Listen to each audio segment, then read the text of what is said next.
नमस्कार, times of Swaraj में आप सबों का स्वागत है और मैं हूं संतोष सिंह। और आज हम टाइम्स ऑफ स्वराज में चर्चा करने जा रहे हैं जिस तबादला नीति को लेकर पिछले 3 महीने से मतलब जुलाई से ही नियोजित शिक्षक जो सक्षमता पास कर गए हैं, पोस्टिंग को लेकर जो नीति बननी थी उसका इंतजार कर रहे हैं। हमें लगता है कि अब वो इंतजार की घड़ी खत्म होने वाली है। एस सिद्धार्थ और मंत्री सुनील कुमार ने जिस मसौदे पर सहमति जताई है, अभी उस मसौदे पर दस्तखत नहीं हुआ है। ये बात समझ लीजिए, ये बड़ी खबर है। मंत्री 2 दिनों से बाहर हैं, वो पहुंचेंगे, बाडिक के इलाके में गए हुए, वो पहुंचेंगे तो उस पर दस्तखत करेंगे, लेकिन मसौदा तैयार है। लेकिन सवाल यह है कि उस मसौदे में है क्या। सबसे बड़ी खबर यही है और पक्की खबर, हम सूत्र के हवाले से खबर नहीं कर रहे हैं, पक्की खबर बता रहे हैं कि उस मसौदे में है क्या। देखिए, उस मसौदे में यही है कि जो भी शिक्षक, नियोजित शिक्षक अभी परीक्षा पास किए हैं, विशिष्ट परीक्षा शिक्षक बनने के लिए, उनको जो जिला अलॉट हुआ है, उस अलॉट जिला के आधार पर आप 4 चॉइस, मतलब जैसे मान लीजिए कि आपको मुजफ्फरपुर जिला मिला, आप मुजफ्फरपुर जिले के जिन 4 स्कूल में आप जाना चाहते हैं वो आप चॉइस दीजिए। 15 दिनों का ये शिक्षा कोष पर ही वो प्रावधान रहेगा जहां आप चॉइस दे सकते हैं। फर्स्ट फेज में महिला, ऐसे महिला जिसका हस्बैंड साथ में टीचर हो, या फिर अकेले रह रही हो, या फिर दिव्यांग हो, 4 श्रेणी रखिए कि फर्स्ट फेज में इन 4 लोगों का तबादला होगा, जिसका आवेदन मांगा जाएगा कि आप रिक्वेस्ट दीजिए 4 स्कूल के चॉइस के साथ।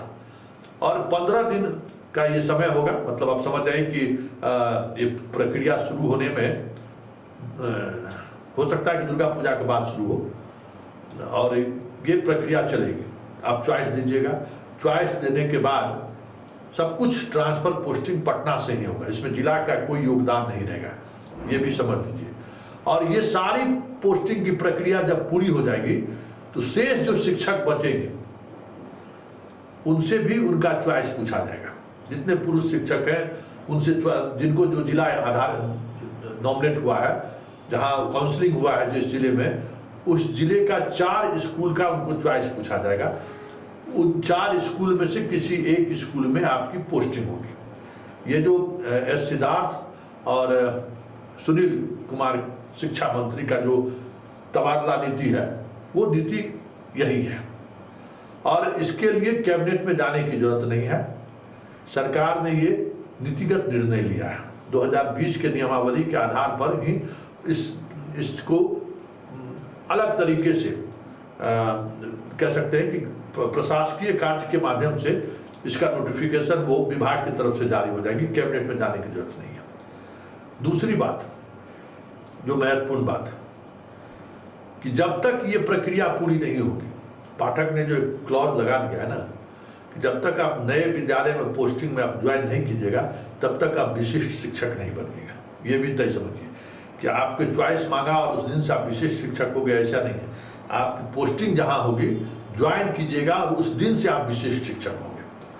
उस नियमावली में यही है। तो फर्स्ट फेज में महिला, विकलांग, ऐसी महिलाएं जो अकेले रह रही हैं, ऐसी महिलाएं जो वाइफ हस्बैंड दोनों टीचर हैं, उनको प्राथमिकता दी जाएगी। और फिर फर्स्ट फेज में उन लोगों की पहली पोस्टिंग होगी। जो प्रक्रिया अपनाई जा रही है, हमें लगता है कि एक फेज पूरा होने में 3-4 महीने का तो वक्त लगेगा ही लगेगा।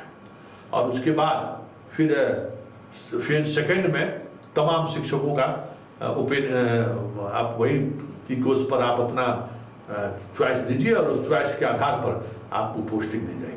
लेकिन उन 4 स्कूल में अगर वैकेंसी नहीं है जो आपने चॉइस दिया है, तो फिर विभाग जहां चाहेगी वहां आपकी पोस्टिंग कर देगी। ये भी तय समझिए। इसलिए जो मंत्री बार बार कहते हैं कि 70 से 75% लोगों को हम संतुष्ट कर पाएंगे, उसके पीछे उनका लॉजिक यही था कि भाई 4 जो अब सब लोग मान लीजिए चॉइस दी, वहाँ स्कूल में वैकेंसी है या नहीं है, सब कुछ देखेगा ना पूरे।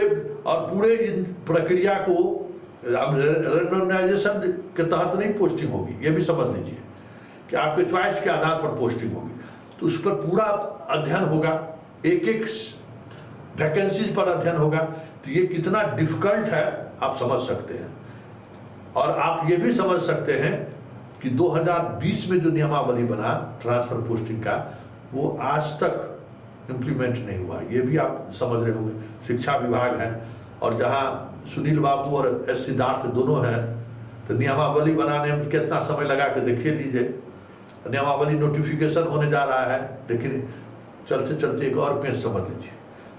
अनुपम कुमार जो सीएम आवास पे शिक्षा विभाग देखते हैं, उनसे अभी डिस्कशन होना बाकी है अंतिम तौर पे।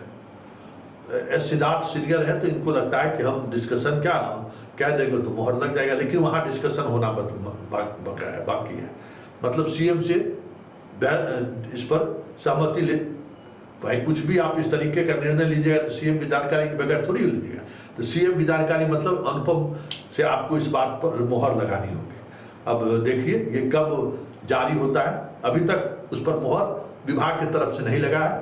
मंत्री आएंगे तो अनुपम से बात होगी और अनुपम से बात होने के बाद पूरे तौर पर जो आपका मसौदा है उस मसौदे पर मोहर लग जाएगा। और आप खुद जज कीजिए कि ये प्रक्रिया पूरी होने में कितने महीने का वक्त लग सकता है। अक्टूबर में 29 अक्टूबर से लेकर दिसंबर तक मतदाता पुनरीक्षण का काम चल रहा है। एक बात जान लीजिए, मतदाता पुनरीक्षण के काम में ट्रांसफर पोस्टिंग नहीं होता है। चुनाव आयोग उस ट्रांसफर पोस्टिंग पर रोक लगा दिया जाता है और जब तक चुनाव आयोग की अनुमति नहीं होगी ट्रांसफर पोस्टिंग नहीं होगा। मतलब लगभग दिसंबर जो है आपका इसी प्रोसेस में गुजर जाएगा। तो महिला और विकलांग बाकी लोगों को प्रोसेस पूरा होने में आप समझ जाइए कि कब होगा। तो आप खाका उसी तरीके से तैयार कर लीजिए। और कितना दुरूह काम है ये कि 4 चॉइस आप दीजिए और 4 चॉइस में आपको पसंद के अनुसार स्कूल दिया जाए। और 1,83,000 करीब आप लोग पास किए हैं। और इस बीच में जो अभी रिकाउंसलिंग होना है, जिसके सर्टिफिकेट में कुछ प्रॉब्लम है, नाम में प्रॉब्लम है, अल्फ़ाबेटिकल में कुछ प्रॉब्लम है, उन लोगों को तुरंत मतलब मैनुअली जांच होगी और उन लोगों को तुरंत काउंसलिंग में मतलब उनको जो डॉट है डॉट हटा के जो डॉक्यूमेंट्स में सर्टिफिकेट को लेकर जो प्रॉब्लम है वो प्रॉब्लम तो जारी रहेगा। उसकी जांच निगरानी को दे दी गई है, उसमें अब जितना वक्त लगे। और जब तक निगरानी का क्लियरेंस नहीं होगा, ऐसे शिक्षक जिनके डॉक्यूमेंट्स पर सर्टिफिकेट पर संदेह है विभाग को, उन्हें विशिष्ट शिक्षक सक्षमता परीक्षा पास होने के बावजूद भी नहीं बनाया जाएगा, न ही इस ट्रांसफर पोस्टिंग का उनको लाभ दिया जाएगा। और एक बात और समझ लीजिए कि जैसे ही ये प्रोसेस शुरू होगी तो फिर आप शिक्षक भी नहीं रहेंगे, आपको मौका नहीं दिया जाएगा।